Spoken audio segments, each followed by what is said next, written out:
And second point I can say about India, which was a huge eye-opener for me, is the diversity and in unity.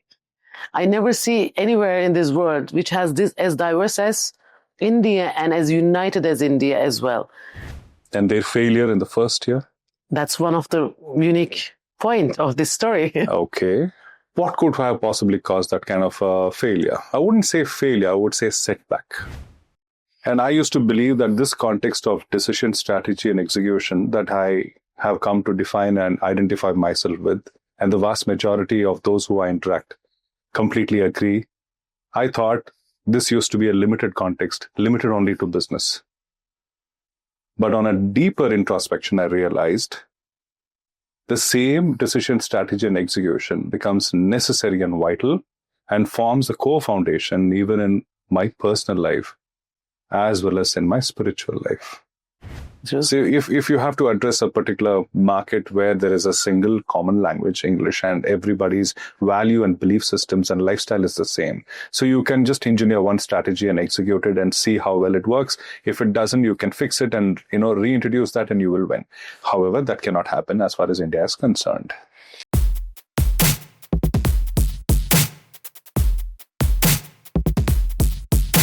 Hello and welcome to BND Global Podcast, the very first episodes. We have a very crucial topic to discuss today. It is about why India and why now. We would like to dive into understanding a sustainable and scalable India entry strategy for foreign companies. Before I dive into this episode, I would like to acknowledge somebody who is very special to us and who blessed our very first episode. Arun Prasad.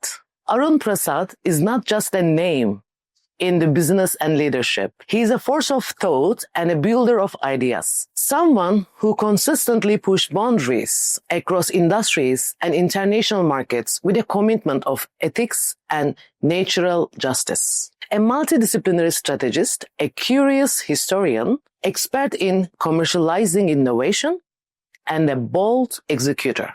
And in this very first episode of BND Global Podcast, I couldn't have imagined the more thoughtful, intelligent, and inspiring guest who helped us set the tone for what this podcast is all about. Mr. Arun, thank you very much for being here in our very first episode. I thank you for inviting me and having me over. It's a pleasure for us. And thank you for believing in this mission.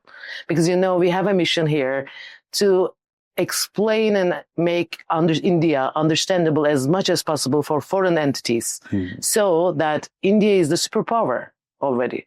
So we want to make it easy and with the right information to them.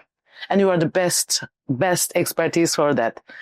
You worn a lot of hats as a speaker, historian, and mentor, being my mentor as well. So it's really pleasure and honor to have you here. So we would like to know your story from your own lines. Who is Arun Prasad behind this amazing title? Okay. Now, the praises and compliments that you so generously showered upon me, some of them may not be even deserved or warranted, but nonetheless, I accept it with gratitude in appreciation of your recognition and acknowledgement of what I have been so far. Now, just before I begin describing my journey to where I am now, from where I started, I would like to take a small reference to your humble beginning. Now, your journey has been inspiring me as well.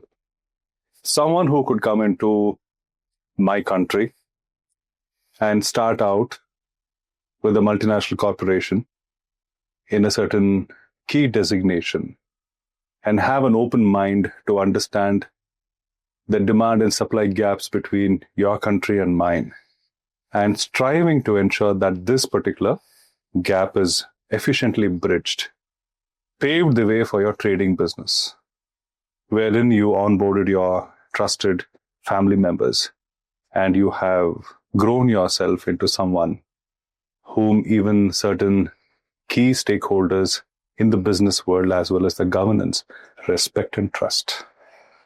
Thank you very much. It's really meant a lot for us. Right. And thank you for the encouragement. Every day, still we are learning.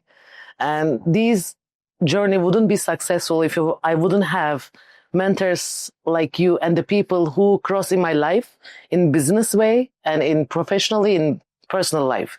So it's really amazing to have all of your support here. And what I am a bit is thanks to your all support. Now, the word that I constantly hear from you, at least in my context, is mentor. Now, I want you to clearly understand, and I want everyone who will be watching this to understand, that only when you perceive value in someone and you see that that value can be translated into something more tangible and meaningful for everybody's benefit, that's when you regard somebody as a mentor, at least in a particular context. May not be forever, but at least for a certain context, for a certain finite period of time. That's exactly how you tend to learn from others. So someone can always be a great mentee, learn and apply and progress from everybody and everything that surrounds them. You are someone who has that ability to perceive, and respectfully so, and diligently apply that and translate that wisdom into reality and build value for yourself as well as others in this whole process. So I salute you, because Thank you. We need more such people in the world, including myself. For sure, sir. I need to forge myself as a mentee. I need to forge myself by surrendering myself to valuable people and their valuable wisdom, and see how I could carry the baton at least to a certain point in terms of the economic value chain and make others' lives better. Which is very, very crucial role in today's world, especially. Yes. And it is amazing to hear all these encouraging words from you, sir. And you're going to be my mentor for quite a long time. And I never forget the word you said, that we don't meet anybody in our lives coincidentally. Correct. There's always a mission, a reason behind that. That's right. Maybe from the supreme energy, or in our lives. These are very important to acknowledge, understand the message, and follow that path. I guess I am so thankful to India that it really developed my personality in a way that, I'm so open. Still, I'm learning every day, and I'm so grateful for every single day of last 16 years in India. Wow. And I'm so happy about that. And today I would like to discuss a very crucial topic, especially for the foreign entities. I want them to have a different perspective about India in the end of this episode. Sure. The topic is, why India? I guess this is the very first question any foreign entity has to answer before considering India as a market for their businesses or products. And why India and why now? So we would like to understand a scalable and a sustainable India entry strategies for foreign entities. So we would like to know your aspects on that. If I ask you why India and why now? Sure. Now, before I attempt addressing that particular question, the previous question of yours still remains unaddressed by me. I'm going to circle back again. Sure. And I'm going to begin again from where I wanted to, which is taking reference to you and how your entry into India and your journey has brought you to where you are today, sitting with me and having this conversation. Now, the reason why I take you as an example is very simple. What got you here? According to me, it is your conviction, it is your decisiveness, and it is your determination to walk the talk or actualize your decisions. Now, the key word that I have been repeating here is decision. Okay. See, there are a lot of people who like to achieve things, who like to be successful. But are they all successful? Are they all successful achievers? The answer is a very simple and a clear no. The only achievers are those, the only ones who are successful are those who take a decision to be successful, who take a decision to be an achiever. Only those are successful. the decision, the ability to take a firm decision is the differentiator. Very precise, sir. Now, once you have the decision taken, which I must insist is a well-researched decision. Okay. Why am I here? What am I here for? What is that I want to achieve? Why do I need to achieve that? Why do I not focus my energy and efforts and resources on something else? Why this? Why me? Why them?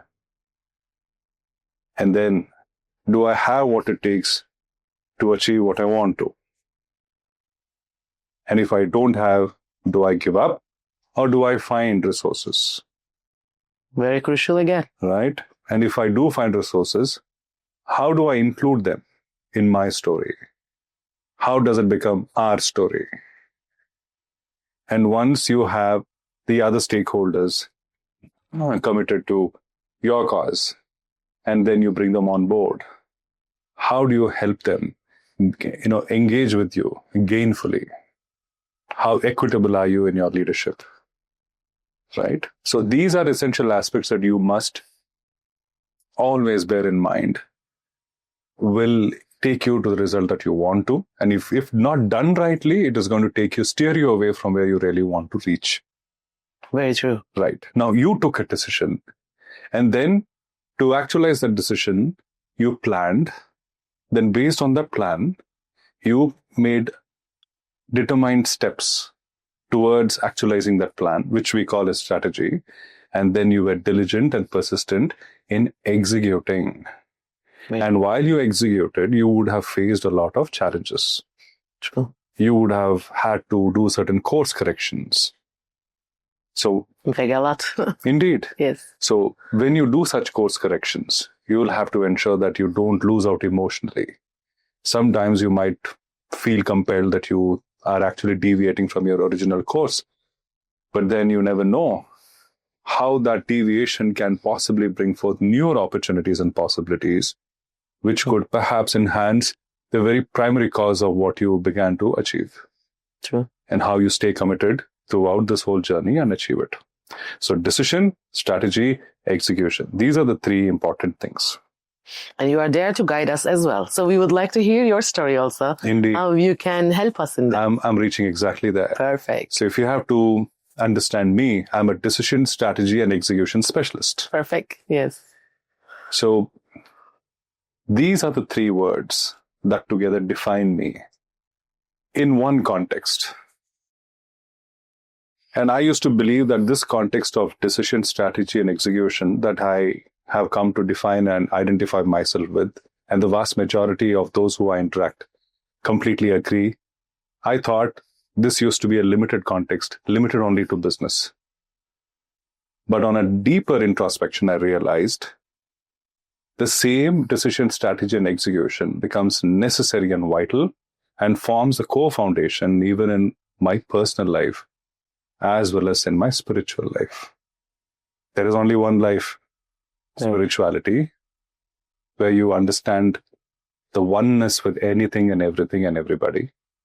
Harmony. Personal, where your engagement or interaction with fewer number of people, namely your parents, to your spouse, to your siblings, to your children, to your immediate community and neighborhood, and of course to the society at large. And then business, wherein you have a gainful, meaningful, objective engagement, wherein you exchange something of value for something else of another value.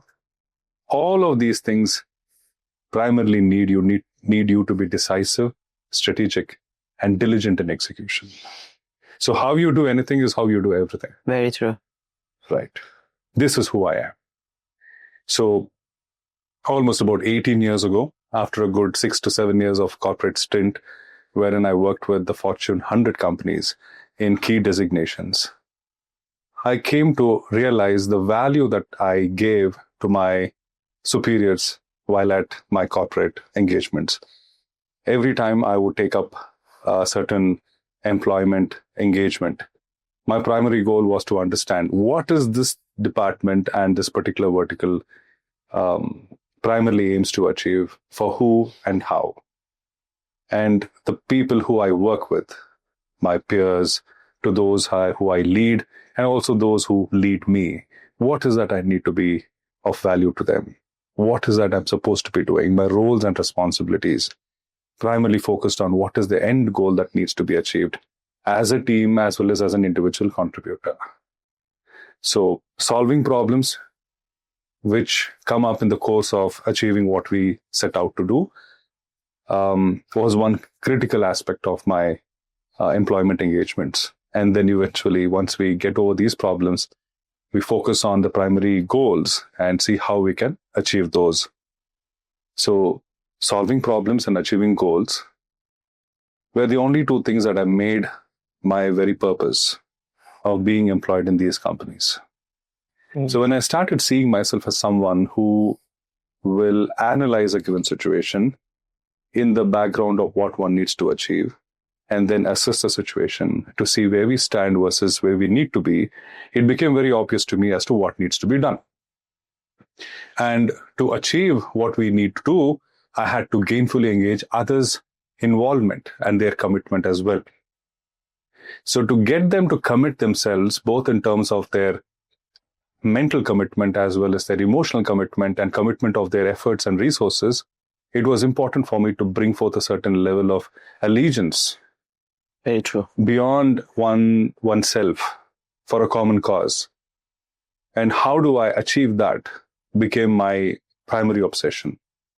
So once I was able to set this particular mindset of every individual contributor to work as a team cohesively for a common cause to achieve a certain set of goals and also solve certain problems, it became very easy for me to take the team along by being honest, by being transparent. So my 6 to 7 years of corporate stint taught me this vital lesson that anything is possible, anything can be achieved, provided we are clear in terms of what needs to be achieved and what we have towards achieving those and what we don't have. Very precise. Once that is done, then half the problem is solved. If we don't know the answer, then we will have to probe. Right? Okay. So that's exactly what this whole course is. Right. And then, as fate would have it, I had to step out of my corporate career because of a certain requirement. My father passed over. He suffered a massive cardiac arrest and he didn't survive it. So I had to come back and take charge of the family assets. I had to take charge of the family in terms of responsibly leading them. And there was a big void with the absence of my dad. So filling his shoes was not easy. So I had to address all those aspects in micro details and take full responsibility. So while I was transitioning into taking charge of the family and the family assets, it became obvious to me that I wanted to apply some of the principles that I had learned during my employment engagement. And I kind of formed a small team and a strong process to identify monetizable opportunities as well as monetize the assets that the family owned. That's exactly how I came to build a small core team of experts with different domain experience. And I got them all together, with clarity in terms of how do we monetize identified opportunities. So while I was doing this successfully, there were certain others in the whole process who partnered with some of my initiatives and saw how diligently I was doing this and how successful these processes and the team participation proved. And they wanted me to replicate the same process with them with respect to their ventures and their transaction initiatives. So one led to the other, and over a period of about 18 to 19 years, I have come to be a well-respected and trusted confidant for final decision makers. And I have two segments of clientele, investors and enterprises. What we provide is decision intelligence, executable real strategies, and diligent execution support. Very crucial. Indeed. And it is, the services are this services are in India, applicable for Indian market or global? Not just What can Indian we say? market. I have clients abroad as well, Hold in on. different parts of the world. Okay. So the investors have their investments in different countries and in different sectors and different markets. So which makes it a very global, unique placing your position at this stage. Correct. And it has given me a lot of insight I'm sure. as to how markets react and respond, and how what's happening in one market has an impact on several other markets, and how it is important for us to take the whole world in a holistic way, how to address and understand the world and its happenings in a holistic manner. Nothing can be seen in isolation. Very true. And while I was doing all these things, I have come to understand how life works as well. Nature does not have any boundaries or borders, True. right? So whatever happens in a particular country, something that has been responsibly done or irresponsibly done, invariably has an impact, positive or negative, in other countries as well. Isn't it? Like I said, nature does not have any boundaries, Very true. right? So this cause and effect, the causal and effect relationship needs to be understood primarily. So this is exactly who I am and who I've come to become. I'm someone who takes a lot of pride and responsibility with respect to enabling the final decision makers to take well-informed decisions and build strategies to actualize those decisions. And I support them as a co-executor of those decisions, because merely advising or recommending something does not really help anyone. Practically, yes. Right? So one needs to walk the talk and establish that I take responsibility in executing those strategies that have been founded on well-informed decisions, well-researched decisions. So this gives my final decision maker clients a lot of confidence that Arun is not someone who just talks, but he can walk the talk. As you say, a well-advised, if not executed well, has no value, lost all the value, all the hard work behind it as well. Absolutely. So this is a very full-fledged solution to anybody who wants to, make a critical decisions, especially when it comes to investment. Correct. Amazing to hear that. Right. And if we can take these informations and look at India as a market, Right. we would like to have your advisors and your feedback about India as a market. How do you find it? What kind of market we have here as India? Now, before this question, there was another question. Yes. Why India and why now? Yes. Why India?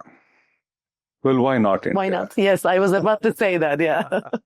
So, any business or an enterprise has developed its specialization and translates that specialization into a product or a service to a market that consumes based on its needs. Unique needs. I want to add that. Not necessarily unique. India is very unique in that level. Yes, to an extent, yes.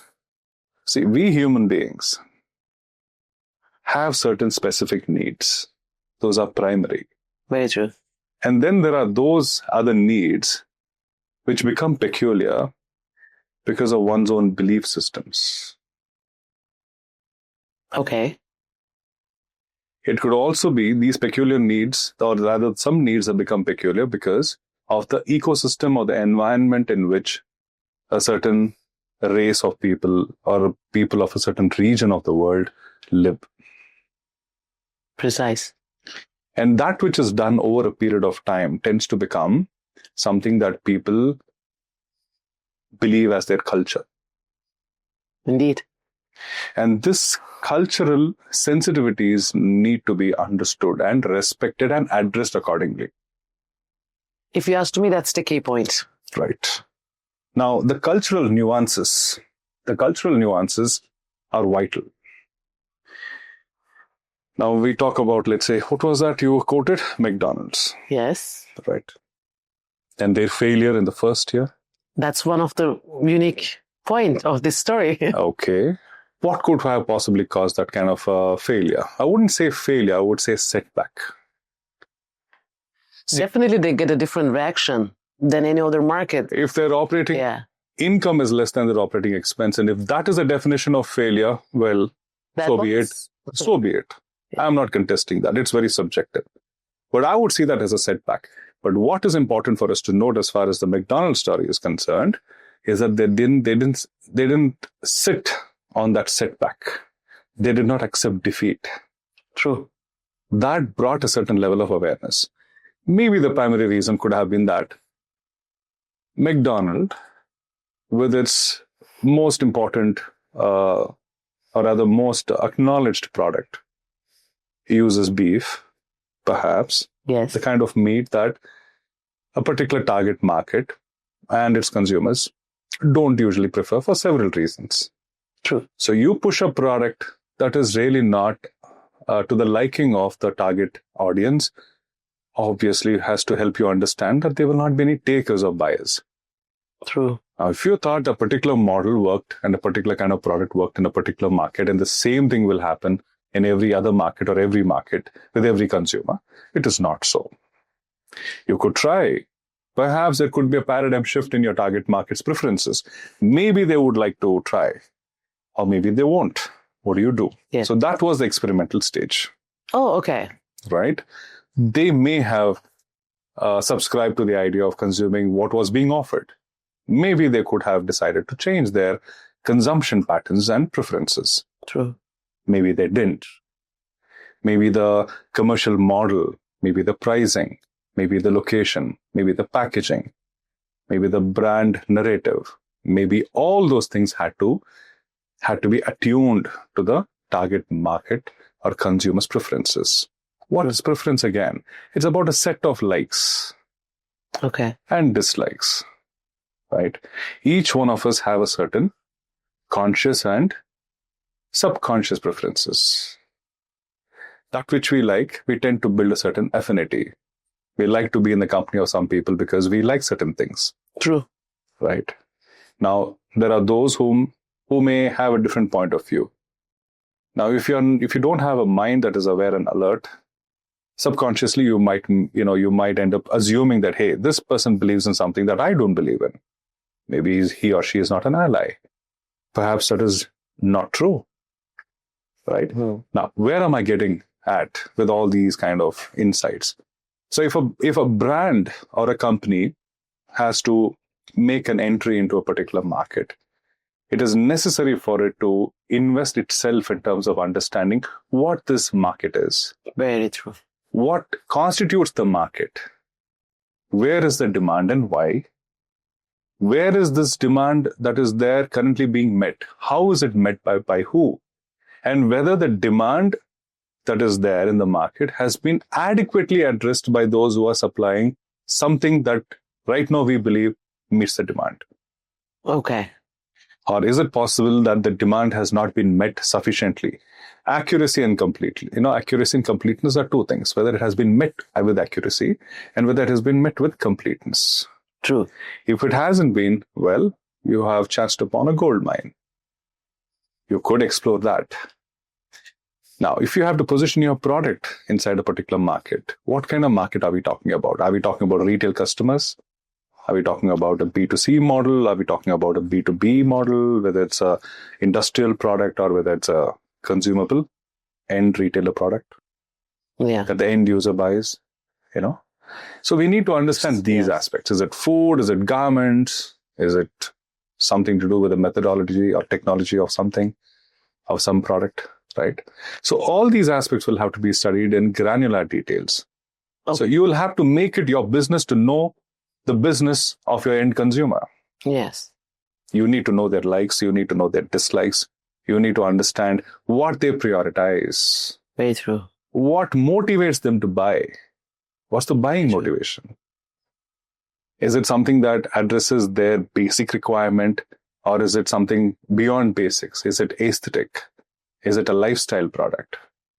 So you cannot have a plain vanilla strategy that applies under all conditions to every product, to every market, to every consumer. True, yes. It doesn't happen like that. Not possible at all. But how can we map this research in a diverse country like India? Maybe there we are kind of having a lack of understanding. As a foreigner aspects, if I have a product, is as you say that based on my product and my target audience, my model that I am planning to enter the market is really an important point. If it's a B2C, totally a different way of understanding.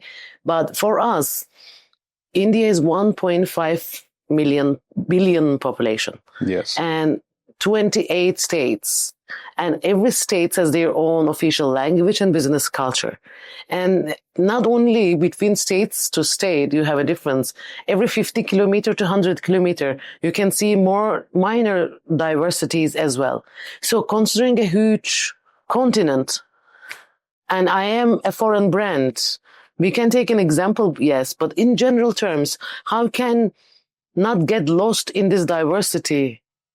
How can I really, it will take a lot of time. It's a time consuming process to understand the whole market. So where should we start as a foreign entity? Considering India. Okay. I will answer this question in two parts. As much as diversity of the Indian market as such is being spoken of as something to be worried about, I have a contrary view. This diversity gives you a very vantage point in terms of the fact that you can win several of the micro markets, if not the whole. Okay. Right? Now, there are markets that are very easy to enter and establish yourself. Then there are those which are relatively harder. And then there are those markets, micro market within the Indian market, which are extremely hard to penetrate. Okay. Now, the good news is the population. A huge population, which is segmented population with different lifestyles, buying motivations, preferences, aspirations. True. Now, this kind of diversity in all these aspects makes it easier for a foreign company to quickly get into the market. Because that micro market, what you mentioned, can be a big market for us. Even that the population size-wise and state-wise, one state is equal to bigger than many countries in the world. Right. So it is a micro market for you as India, but not definitely micro market for us. True. See, for instance, now I have supported enterprises from other countries when it decided to come into India and explore business possibilities. And I help them understand the fundamental set of expectations that India market as a whole has with respect to various products and services. Okay. There are certain fundamentals. You cannot go wrong with that. Just because there are different states within the country and multiple districts within each of those states, and there are people who speak different languages, it doesn't really mean that they're all very different people. We as Indians have certain fundamentals that are very strong in each one of us, notwithstanding which state we come from. Wow. We have certain basic beliefs and value systems which run common. It's very interesting. It's getting interesting now. Yes, it's part of our culture. One important thing that you need to understand is that in an average Indian speaks at least about 2 to 3 languages. Easily. Yeah. Right. And it's also important for you to understand that there is one language that most Indians do understand and speak, at least manage to, that is English. Now, there are companies that have made a blunder in certain aspects, not all, but certain companies, that just because you are addressing a market as large as India, and where the vast majority do manage to understand and even communicate very effectively in English, it is not an English market. They don't work like the Westerners. Just because someone speaks English doesn't make them a Westerner at all. Their buying preferences are different. Consumption preferences are different. How they see money is different. How they see engagement of work is different. How they see consumption is different. And how they see consumption of a particular product for themselves as well as their family members and their community is very different. True. So if you have to address a particular market where there is a single common language, English, and everybody's value and belief systems and lifestyle is the same. So you can just engineer one strategy and execute it and see how well it works. If it doesn't, you can fix it and, reintroduce that and you will win. However, that cannot happen as far as India is concerned. That is the crucial point for the foreign entities. Absolutely. Now, for someone like me who has been seasoned over decades. See, I have it in me, in my DNA, right? I'm an Indian as well. There are certain things that each of us as Indians will never compromise. Okay. We won't. Okay. And then it's as much as this is true, it is also true that we are someone who is receptive to things that happen. Okay. Things that are given to us. We do tend to evaluate it a bit, but we do tend to accept it also. But over a period of time, that acceptance may not sustain. What could be initially accepted may be rejected by the market. True. So that initial success that an enterprise has, accounting for their sales as market acceptance, will have faced rude rejection later on.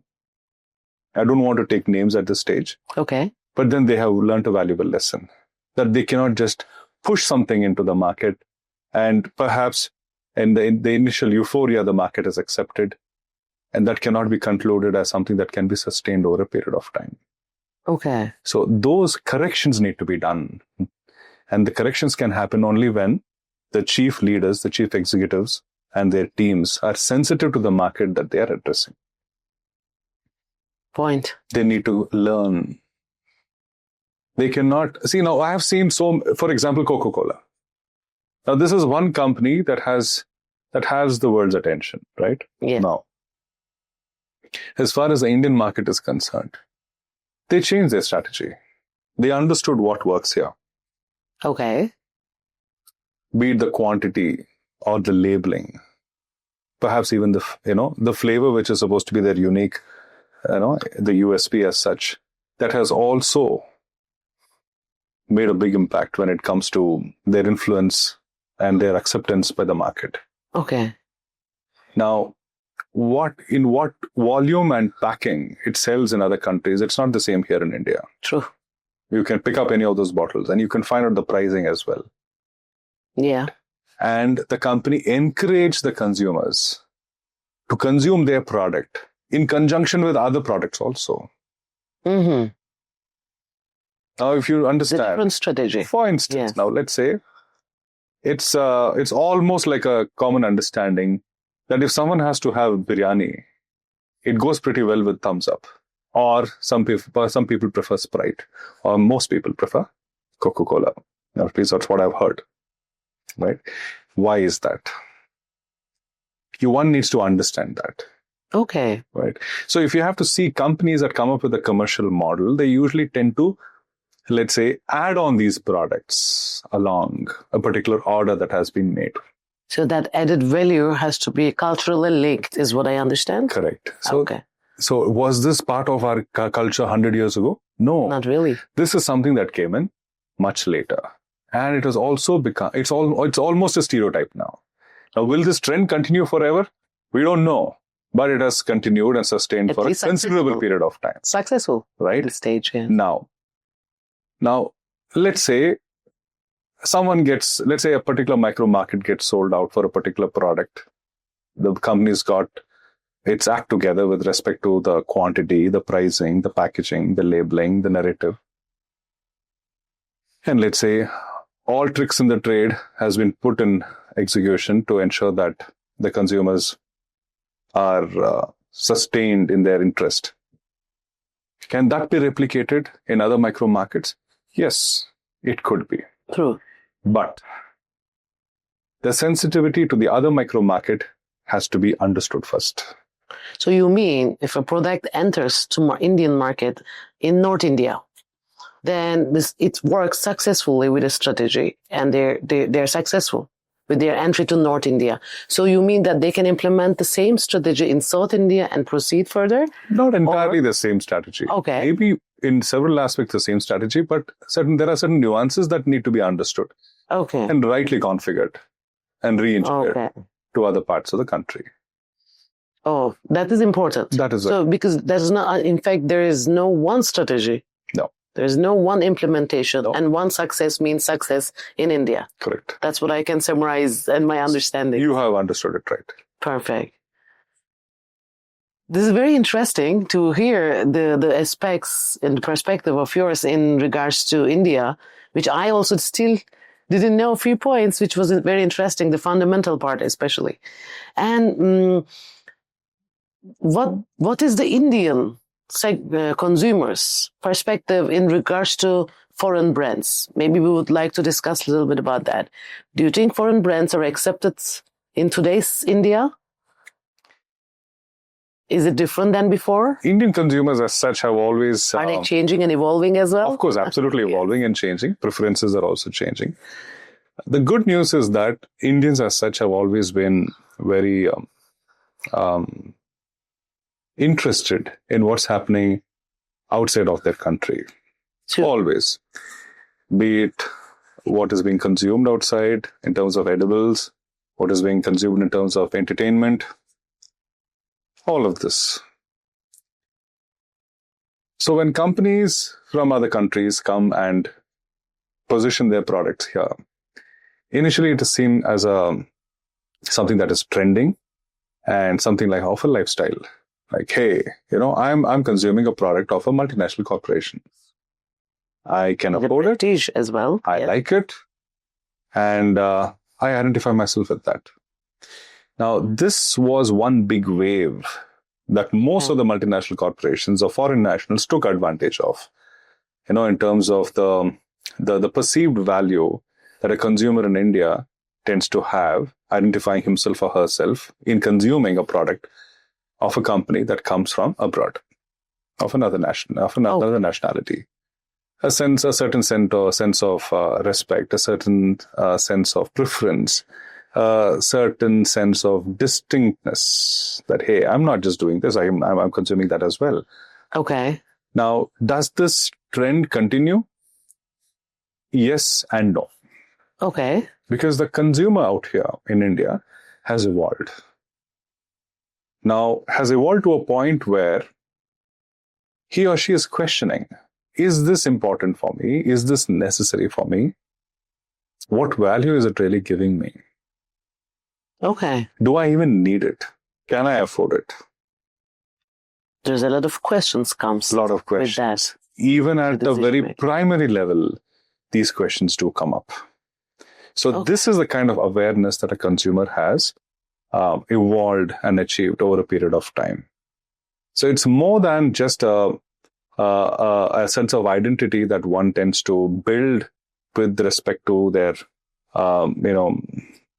their neighbors or their colleagues or their other family members. It's more about, do I need this at all? Okay. What is it doing to me? And with the kind of digital penetration, the technology penetration has been significant. Very true. Right? And there are one too many medias that are bringing forth a lot of awareness about products and their impact, both at the stage of, let's say, health as well as in terms of social implications. So this kind of awareness, which is being propagated for good reasons in languages that are colloquial, that are local, has brought forth an age of consumers who are aware, whose awareness is building. So it's not just a brand. Correct. Anymore. It is about the things behind the brand, the information. How does a brand resonate with the local market, with the culture, with their belief systems, with their preferences? That's important. Very, very resonation. True. How does it resonate? If you're able to get this part addressed rightly, then you will be in a position to have a vantage point in the market. See, there are a lot of companies that come to play the game of business with a given market based on what's happening in the competition. That's one way of playing the game. True. So there are multiple competitors. Now you see a particular gap, you take advantage of it and hit it, and the consumer is played and brought into buying this particular product. Now, is that good business? Well, maybe for some time, but can you sustain that and scale it up? No. is the point. Yes, it's a math of visitors to start with, as you say, to survive to certain time. True. Problem and the solution Right. makes a business. But then sustainability is the very, very important point. See, you need to understand the sentiments. Now, when you say, when we see the markets, let's say that there is news in the market saying that foreign institutional investors are selling their stakes in Indian companies that are listed, and the foreign capital invested is going back. What does this mean? Do we have reason to panic? The market is falling. Prices are falling. Value of shares are falling. What do we do? Do we do panic selling? Why? Okay. Now, we have seasoned traders as well as investors who know that there's a certain reason for large investors to pull out at times. Even if when the market is stable, they tend to pull out. Now, that's a strategy True. that they engineer to bring forth a certain level of correction, or rather influence the fall such that they can come and buy back the same valuable shares for a lower cost, and they make the arbitrage. Another strategy. Well-designed, created strategy. Is that ethical? Is that legal? Is that right? Now, that's a different set of questions for another day. And long-term. Is that long-term? Right, Yes. right. So, now, what's your agenda? That's the whole point. But let's be very clear. India is not a market to be taken lightly. Very true. I agree. Now, I have been hearing about several incidences or instances that many companies, both domestic as well as international, talk about the Indian market, saying there's a lot of red tape. The regulation is not really, as it should be. Now, there have been many, many reformations that have been happening. And rapidly and amazingly. Yes. I can say. For several decades, not just in the recent past, but for several decades, these legal reformations have been happening. True. To weed out the red tape. And in the past few years, this kind of reformation has become more pronounced because of all the hard work that has been done by several people, by several union of people over several decades. Now it is being more relevant. And in the past 5 to 10 years' time, this reformation has really reached a certain level where any foreign national, be it an individual or an enterprise, if they have to consider coming into India and doing business, there is a lot of transparency. There is a lot of accountability. Very true. One need not fear investing into India. One will get justice if something wrong is being done to somebody. System may take time, but justice will be served. Truth will prevail. Yes. This has been proven as true and real one too many times. There's enough and more case studies that we can establish to prove what I just said. So India as a market is regulated, and it will be regulated to greater heights and greater depths in the years to come. And the reason why the regulation is being given as much importance and commitment is to ensure that everybody's right interests are protected. Everybody's ambitions rightfully and justly are encouraged and supported. Because India has always been like this. Even if you have to go back centuries ago, there has been enough and more opportunities that many other countries have come in and taken advantage of. True. The reason it may not have fallen, in line correctly is because when someone takes undue advantage of the consumers or the resources of a particular country, then there have been backlashes. Again, it would have taken some time, but yes, it did set itself right. Very true. So as much as the India as a country, as a market is getting regulated, regimented, and the consumers are aware, and they are aware of their preferences and their rights. Important point. Correct. The companies that want to position themselves need to respect this fact. True. They should not take the market, the Indian market or the Indian legislations lightly. No, they should not. Can it be the answer of the question, why now? Why to invest or expand India now? Absolutely. Yes. Now, the time is such that, and the time is going to get better. As we speak, it is, the reformations are getting even faster, more efficient, more diligent. And if you see the kind of relationship that India as a country is establishing with several other nations worldwide, there is a lot of advantage for several countries to establish their businesses here. Now, which is happening rapidly again. absolutely. There's The a lot tariff of war is, interest. there is something that has brought forth a lot of Yeah. negatives as well as positives. And it has highlighted as to how India as a country stands to not just benefit, but also support many other countries in this whole course of these tariff wars. Very true. Right? Now, why did that happen? That's happening because of the primary fundamentals of Indians and our culture. That we are very strong in our ethics and values, in our beliefs of living a righteous life and being fair and equitable with everybody else. Very true. It's very important. See, our kindness has been mistaken for our weakness for too many times, for too long. But that has also been karma as well. That's another story for another day. Yes. Yes, it is science. I believe in that a lot. Absolutely. Yeah. It is science. We witness it here. Yes, indeed. We witness it everywhere. It's just that we speak about it more here. True. Very true. Very true. So what happens in other places is that they also witness something like this because the rules of karma, whatever it is that you would like to call it, yes, it is pure science and it applies universally. Perhaps it might even be applicable to other planets in other galaxies or perhaps, universes. Yes, but acknowledged in Indian culture beautifully. We have been, it's been ingrained in us that your actions have consequences. Make sure that your actions are just and fair, such that the consequences are also just and fair to you. Very true. Right. And if you ask me as a foreigner, this is where makes India very different than the rest of the world. These points, the cultural strength which India holds in, the resistance India has, as you said, the kindness which is misunderstood, makes India very unique, special and different, which for not easy for everybody to understand it at the beginning level. As you say that you have to dive into it. It's literally an ocean. It's a continent. It's huge.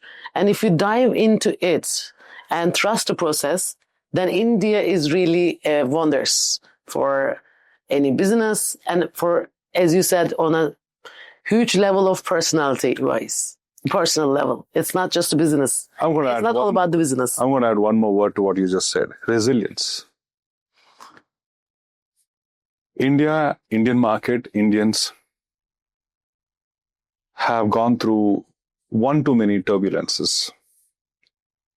Some of which have been like a cascading effect on us. Yes. Some of which have been engineered and sponsored by others.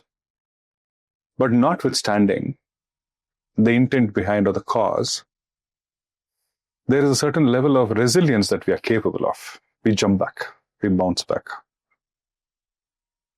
against many odds. True. Now, there have been countries that have been very cold and indifferent to our warmth, but we continued our warmth, respectfully so, against these odds.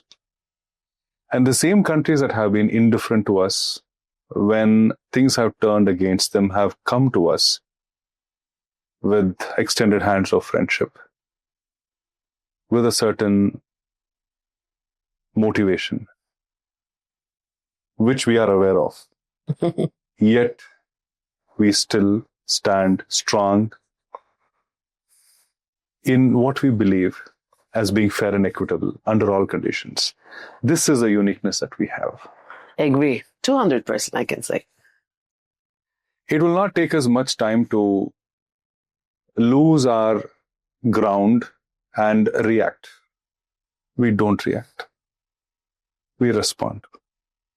We respond weighing almost all factors that are important for us to weigh and measure.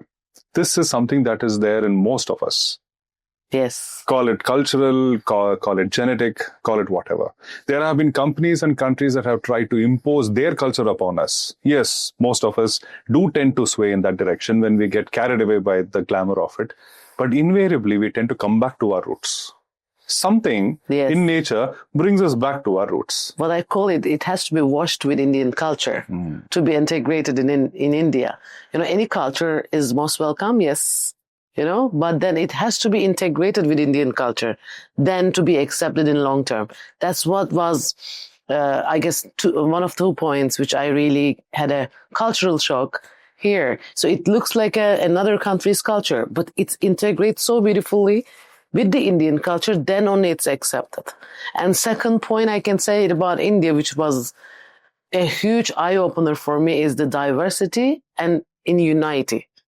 I never see anywhere in this world which has this as diverse as India and as united as India as well. Seeing different religions growing up together in the same streets in a very peaceful manner. And, which I come from a country which has one religion, one language, and, one state. That's why it was quite a cultural shock for me to see. And it was when I started admiring India I was admiring India in this diversity. I told you something in the initial phase of our discussion. Okay. Notwithstanding the differences, there is a certain common string or a strain of common values and belief systems which will not change. Which makes it united. Yes. When things look different, if you'll have to have a closer examination, you will find that there is some unifying force. That's the underlying foundation. Notwithstanding the beliefs, notwithstanding the faiths, or the system or the societies that different people belong to, there is a certain set of fundamentals that run constant with everybody. That is exactly what keeps us all together. It's amazing. Humanity, kindness, affection, solidarity, collaboration, cooperation. These are essential aspects. If anyone tries to come and divide people, trying to highlight certain differences, they may see a short-term gain, but a very long-term loss. India as a market has shown this and proven one too many times to governments of other countries as well as corporations of other countries. I think it's about time that everybody in the world understands this aspect and respects it. And the respect has to, it has to be genuine, because we are here to collaborate. We are here to cooperate. We are inclusive. Yes. Right. So instead of looking at this as a target, instead of companies looking at Indian market as a target, it should be more like a part of your extended home. You do not want to come and, shoot things out in your own home. You don't want to break down the walls in your own home. What do you do when you go to home, when you go to your own home? When you find certain things that are not okay, you try to contribute and fix it. If you find something that is a little dirty, you try to clean it. You find someone who is dissenting on certain aspects, you have the patience and affections to sit them down and talk to them and communicate and collaborate. That's what you do when you go home. Do the same thing. To me, India is a home to the world. Please come, be peaceful. Let's all collaborate and enjoy the fruits of what nature has given us. I never heard a beautiful description in this way. Thank you very much, Mr. Arun. It was amazing to have you here. And we would like to, I really don't want to end this episode. I want it to go for hours. We would like to have your final words. I really don't want to lose my credit with my mentor. So I want to have my final, and I would like to see you in our next upcoming episodes also with different topics. Sure. So my final word is this. I congratulate you for this bold initiative. Thank you. I pledge my support to you. I would want to add value to all your initiatives, not just to what you're doing, but also those who will follow you. It is your responsibility that when you see people following you, that you need to ensure that you guide and lead them rightly. Very important. And where there are possibilities for me to co-lead and co-guide, I'll be very happy to support. Every time and anytime, we are always looking forward to have your guidance. Thank you so much. Thank you very much again. Thank you. Thank you very much for watching us. This is BND Global Podcast. This is your host, Halime, and see you till next time.